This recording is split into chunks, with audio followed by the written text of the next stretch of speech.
Mangoni danagidan o'stirish oson deyishadi. Shuni sizlar bilan sinab ko'ramiz.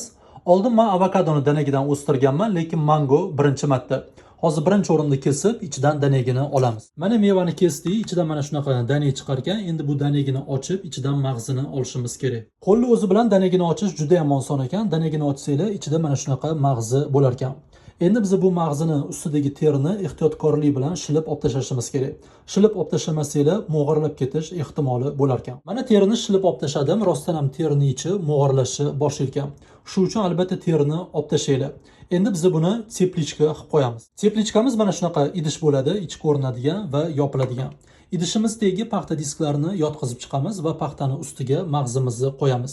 Keyin mag'zimizni paxta bilan yopamiz.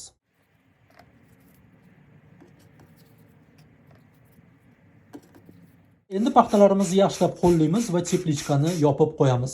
Do'stlar, 10 kundan keyin men sizlarga albatta natijasini ko'rsataman. Bizani yo'qotib qo'ymaslik uchun obuna bo'linglar.